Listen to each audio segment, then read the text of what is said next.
Oke teman-teman semua, baik lagi di Kapia News, masih membahas kasus Subang. Kita akan bahas tentang ya hari esok ya teman-teman ya.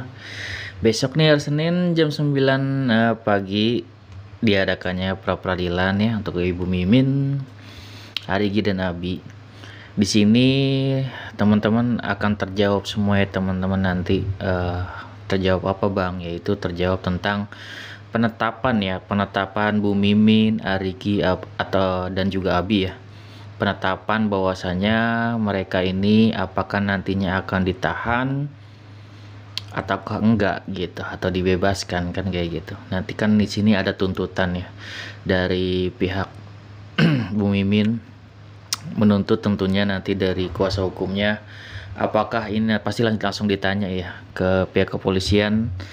Ini di gugatannya tentunya ya dipertanyakan tentang barang bukti ya, kan diragukan nih kenapa kliennya tidak ditahan-tahan. Kalau mau tahan, kalau emang ada bukti tahan dong, ibarat kata gitu kan ya.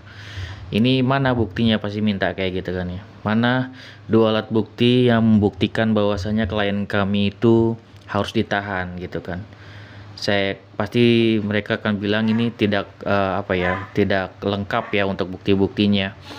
Terbukti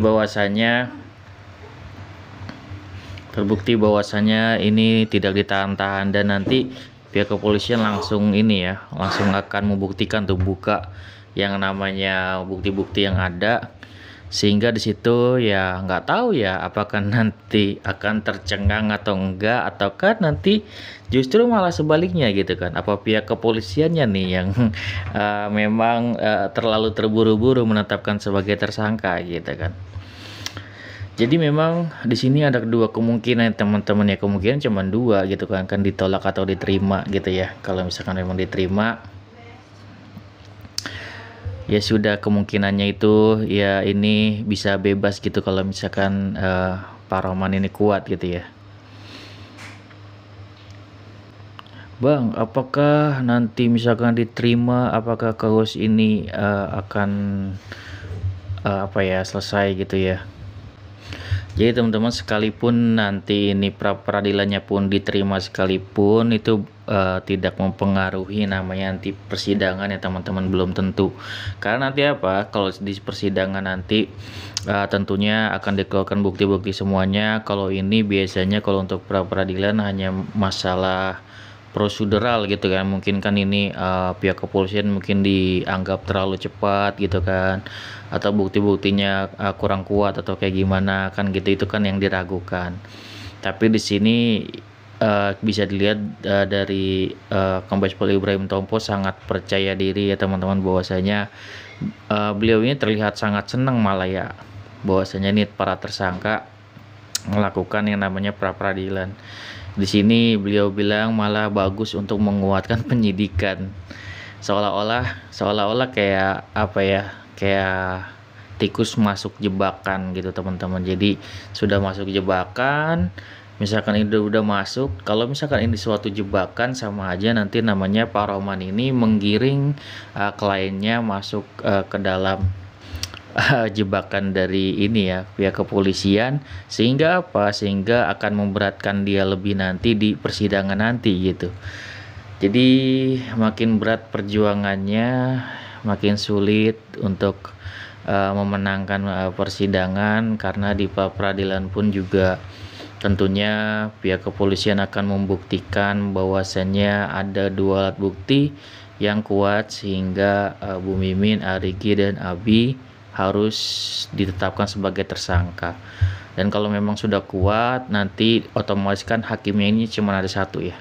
Hakimnya cuma ada satu, agar lebih efisien memang aturan seperti itu, dan nanti hakimnya ini akan menetapkan ya, bahwasanya nanti Bu Mimin tentunya dan juga Rigi dan Abi akan ditahan jika memang sudah ada bukti yang kuat. Inilah penentuannya.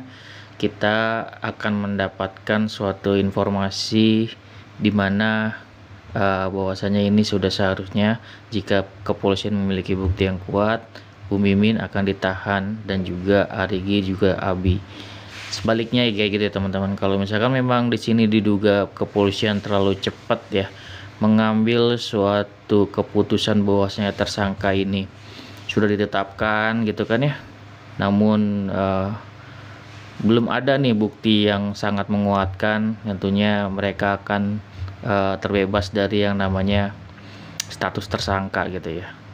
Namun walaupun mereka nantinya juga terbebas dari status tersangka, di sini kan ada yang namanya Pak Yosep ini masih dalam kondisi ditahan, nanti persidangan pun tetap ada. Nanti kalau misalkan memang ada suatu bukti-bukti yang kuat dan juga dari ada pengakuan dari Pak Yosef gitu kan ya, tentu sama aja gitu ya, nanti semuanya bakal kena juga, bahkan oknum-oknumnya bakal kena, apalagi kalau oknumnya sudah berbicara gitu ya, misalkan oknumnya yang dari Arif dan segala macam dan oknum yang lain mulai berbicara dan menyebutkan suatu nama, misalkan disuruh Pak Yosef, udah habis gitu ceritanya. Dan Pak Yosef mau nggak mau nanti ya buka suara semuanya bakal kena gitu, maupun itu keluarganya Ibu Mimin, Rigi dan Abi, jika memang di situ ada keterlibatan sesuai kata-kata Danu, ya semuanya bakal kena. Itu menurut gue ya teman-teman, silakan teman-teman berkomentar. Semalaman dari jam setengah 10 sampai jam setengah 9 pagi. Jadi bagaimana keterangan Danu menyatakan kalau Arigi adalah seorang pelaku dan bagian dari pelaku. Ini jelas terbantahkan dengan keterangan Fadil dan Ramdan. Kita uji nanti di persidangan. Siapa? Sekarang pertanyaan begini, lebih percaya saksi yang tidak terkait sama sekali atau keterangan Danu yang sejak awal mengarah? Ini yang menjadi pegangan kita. Makanya kita meyakini bahwa jawaban-jawaban klien kami, Pak Yosef, Arigi, Bu Mimin, dan Abi, itu menyatakan tidak benar. Kayak di Pak Yosef ada pertanyaan dari kurang lebih dari nomor 66 sampai 80 sekian, itu pertanyaannya adalah apa benar? Ya jelas Pak Yosef menjawabnya adalah tidak benar. Apa benar ada di TKP? Apa benar melihat Bu Mimin, Arigi, dan Abi? Apa benar bertemu dengan Danu, menjemput Danu? Itu jawabannya tidak benar. Yang benar gimana, Bang? Yang benar, Pak Yosef pada malam hari itu ada di rumah Bu Mimin. Sama seperti keterangan awal, tidak berubah. Itu yang pertama faktanya. Kedua, boleh tanya Bu Dewi yang pemilik di sebelah ruko itu memberikan keterangan bahwa pada kurang lebih jam 9, jam 10 atau jam 11-an ada suara, jam 10 lah, ada suara grendel rolling door diturunkan. Artinya betul dikuatkan bahwa keterangan Fadil dan Ramdan yang ketika dijemput dari lapang oleh Arigi, kemudian mereka beli makanan dan kopi, baru mereka masuk ke dalam konter handphone. Dan semenjak setengah 10 malam sampai jam setengah 8 lebih, itu tidak keluar lagi. Jadi bagaimana keterangan Danu mengatakan Arigi ada di TKP? Ketika Arigi tidak ada di TKP, berarti siapa? Ya kan? Saya akan lebih percaya keterangan saksi daripada keterangan Danu yang sejak awal ngarah.